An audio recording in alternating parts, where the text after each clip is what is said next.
chained since childhood, facing a wall, watching shadows. You know this part.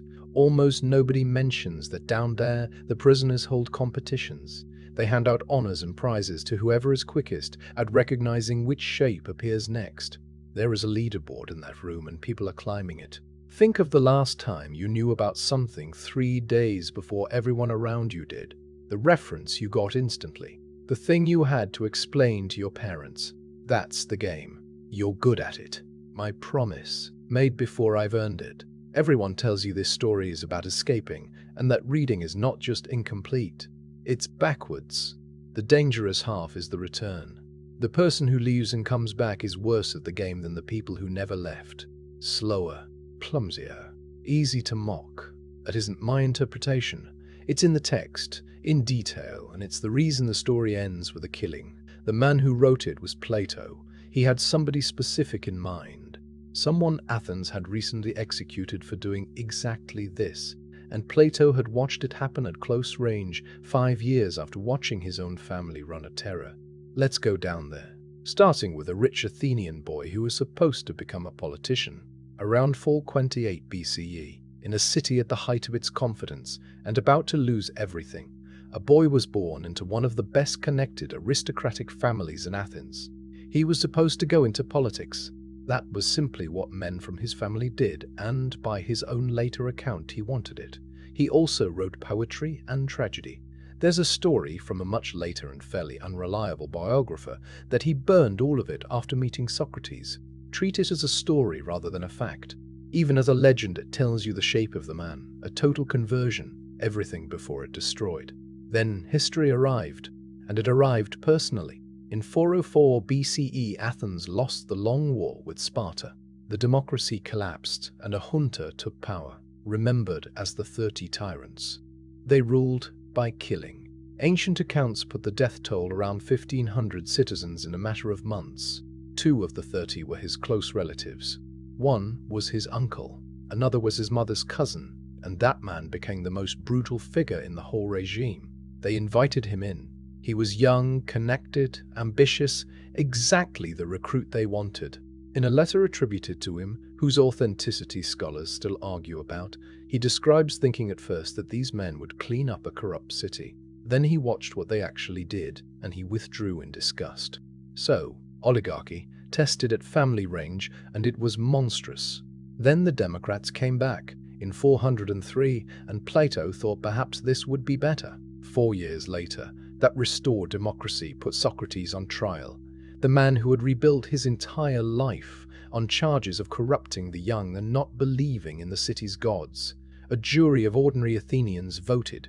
He was convicted, and then he was executed. Sit with the sequence.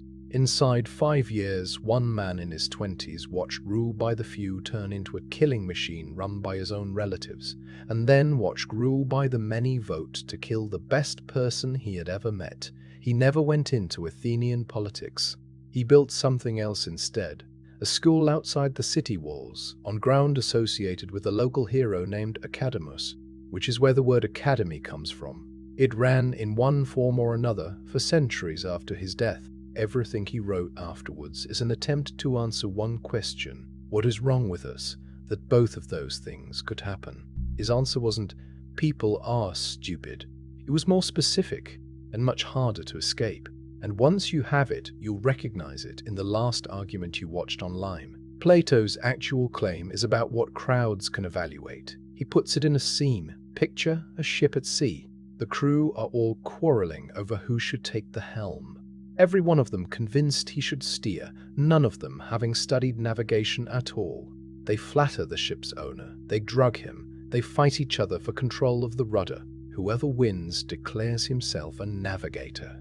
Meanwhile, there's a man on board who has actually studied the winds, the seasons, the stars.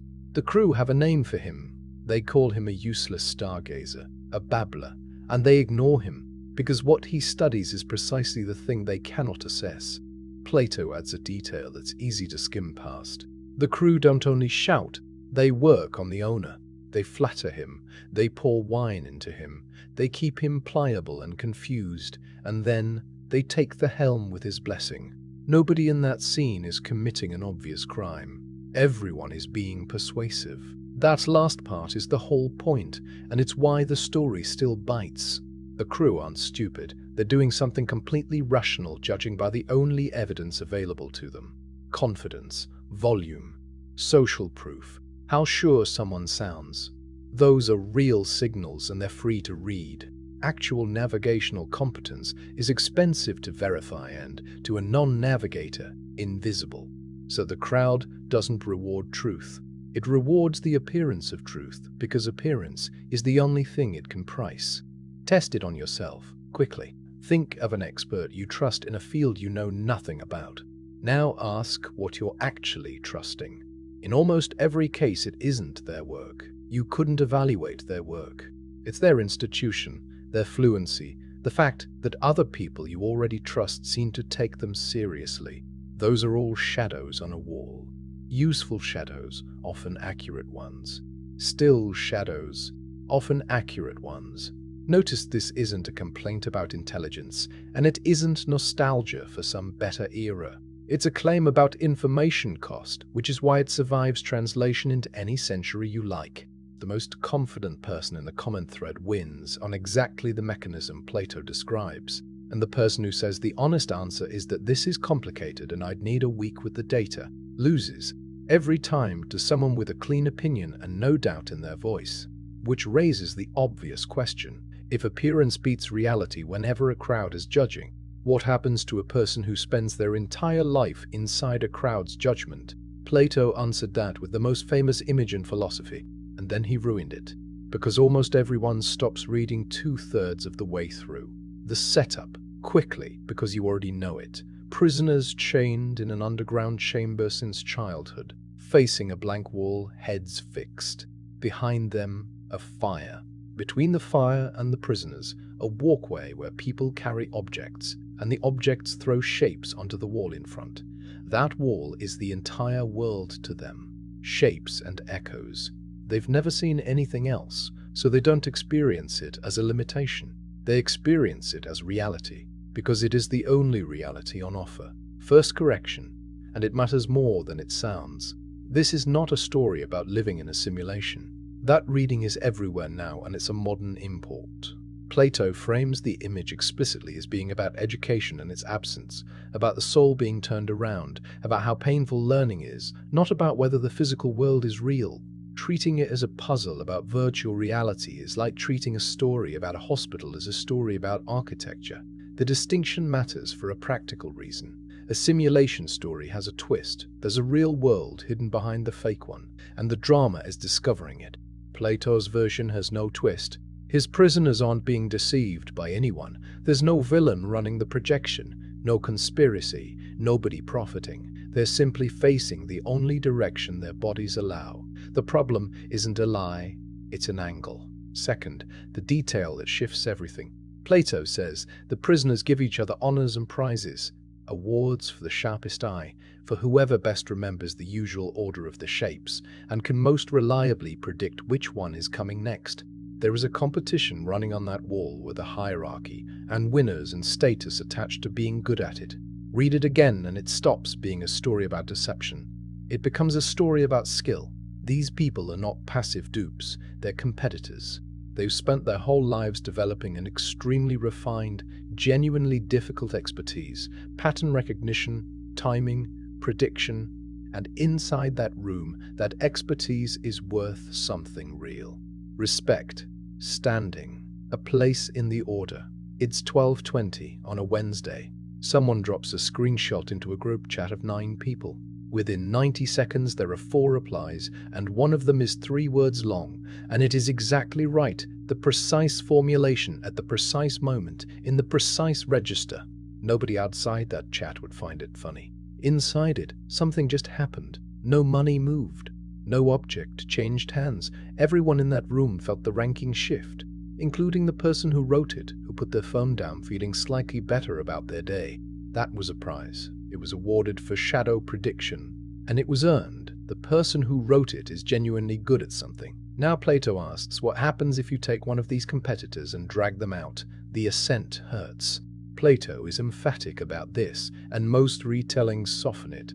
The prisoner doesn't stroll out into enlightenment. He's dragged unwilling up a rough incline. His eyes stream. Every step toward the light causes physical pain, and at each stage he'd rather turn back because the shapes on the wall were comfortable, and this is not.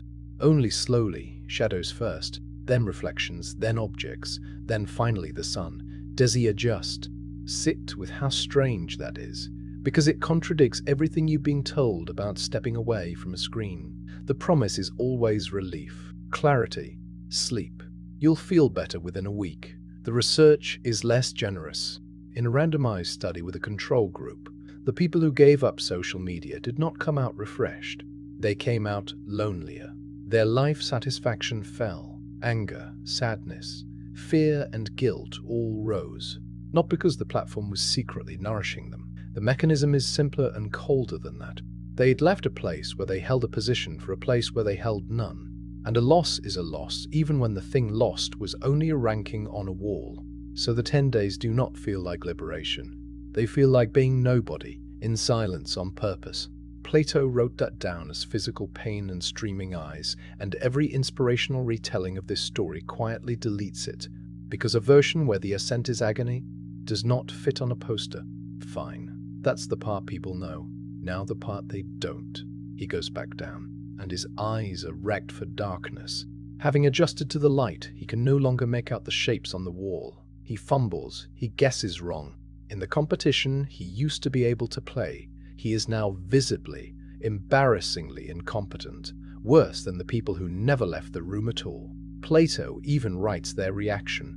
The prisoners conclude that going up ruins your eyes, that the journey isn't worth attempting, and he adds the line that turns the whole thing from allegory into autobiography. If they could get their hands on whoever was trying to release them and lead them up, they would kill him. 5 years earlier, a jury of ordinary Athenians had voted to execute Socrates. This is not a decorative flourish at the end of a nice metaphor about learning. The killing is the point the image was built to arrive at. Plato wrote it a few years after watching his teacher drink poison, sentenced by exactly the kind of crowd he just finished describing. Notice what specifically fails. His understanding hasn't degraded. He knows more than anyone in the room. What's degraded is his performance. He's slower on the draw. His timing is off.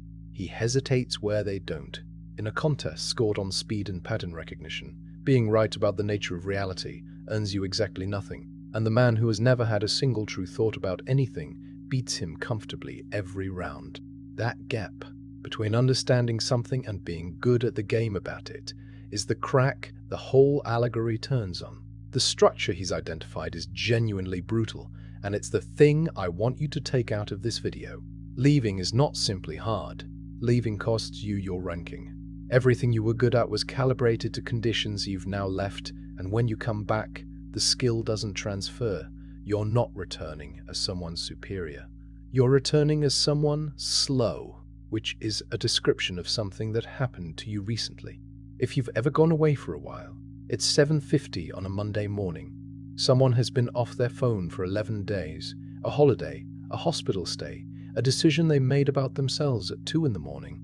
They open the app. Inside 4 minutes they hit a phrase they don't understand, used as though everyone understands it.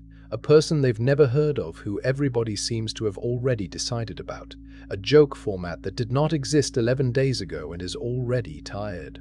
A conversation that has visibly moved through 3 stages of nuance without them, so that the current stage sounds insane on its own. They put the phone down.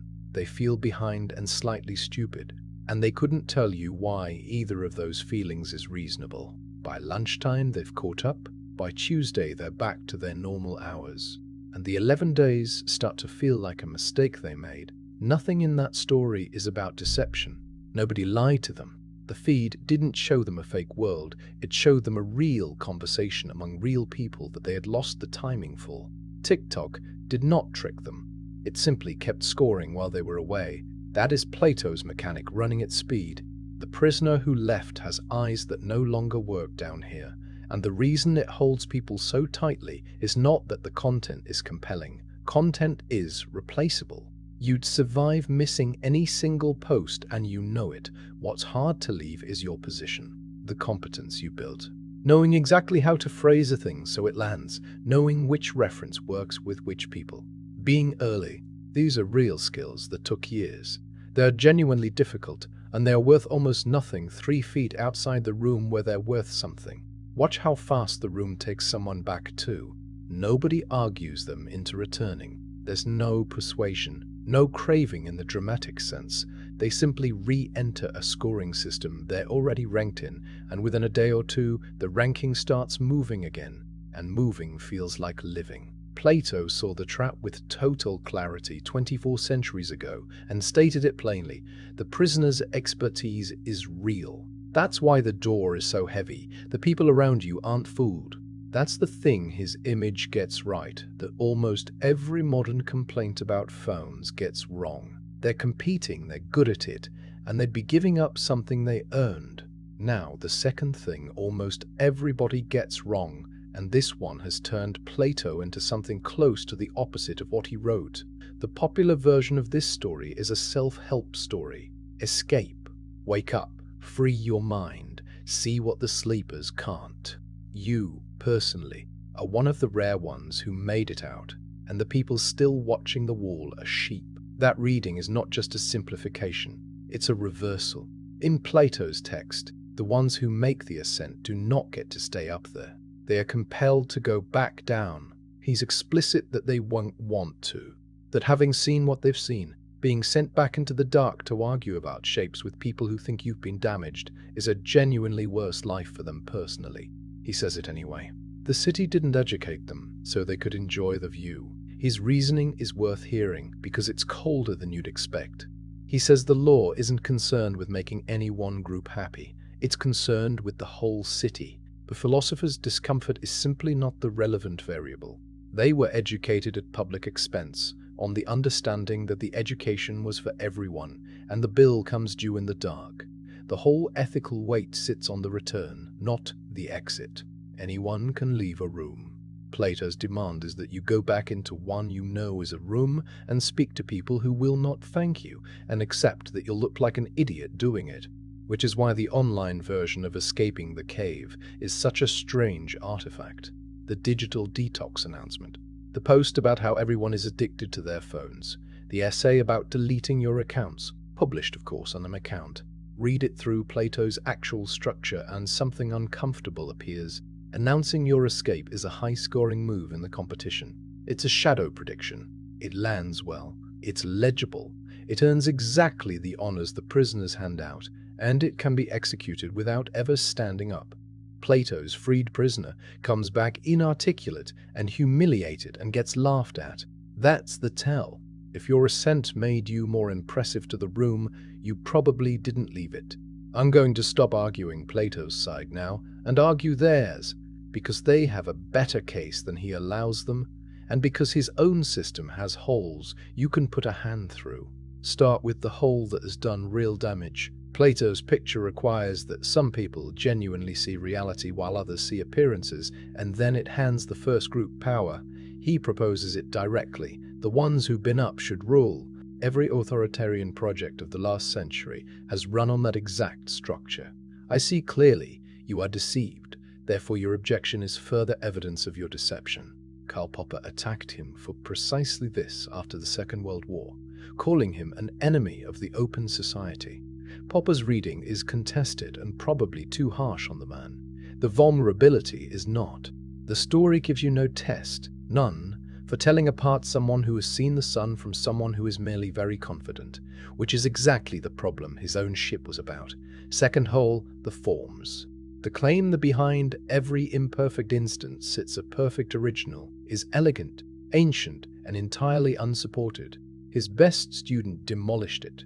Aristotle spent 2 decades in the academy and rejected the theory. And in one of his own late dialogues, Plato has his central character taken apart on it by an older philosopher, which suggests he knew. He never resolved it. Third, the cost of his contempt. Plato distrusts the body, the senses, change, poetry, art, and ordinary pleasure. All of it demoted to a lower rung. That is a philosophy that can leave people quietly ashamed of their own lives. Now the prisoner's case, and it isn't a debating point. It's 2:40 in the morning in a country where the television says one thing. Someone is watching a video filmed 9 hours ago on a street 6 blocks from their apartment. An event their national news has not mentioned and will not mention. They're seeing it because thousands of strangers were fast and knew how to make a thing travel and understood exactly which framing would carry it past the people trying to stop it. Every one of those is a skill Plato would call shadowcraft. Timing, framing, reading a crowd. Nobody in that chain contemplated a form. They were quick with a phone, in a competition, and the competition is the reason that person knows what happened on their own street. The wall is not only a wall. Sometimes it's the only window in the building. Back to the leaderboard. Plato's question was never, "Are you in a cave?" Everyone is in one. That answer is free, and it's the version of this story that costs you nothing to agree with, which is a decent sign it isn't the real one. His question is narrower, and it has teeth. What are you good at? Not in general. Specifically, name the actual skill you've built over the last 10 years without deciding to. The timing, the phrasing, the instinct for what lands, with whom and when. Knowing 3 days early. That skill is real. It took work. Nobody handed it to you. Now ask what it's worth outside the room where it's worth something. Not whether it's shameful. It isn't. And the people who tell you it is are usually posting that opinion from inside the same room. Just ask what it converts into. What remains on a Tuesday with the phone in a drawer when nobody is keeping score? If the answer is quite a lot, then you've got something Plato didn't account for, and I take your side over his. If the answer is thinner than you expected, that's the 11 days. That's the feeling of your eyes not working in a room you used to own. He wrote the ending 24 centuries ago and never softened it. The prisoners keep their honors. The one who walks back down half-blind insisting there's something above the ceiling is a nuisance. And if he keeps at it, they will do something about him. They did in 399 BCE to a man Plato loved.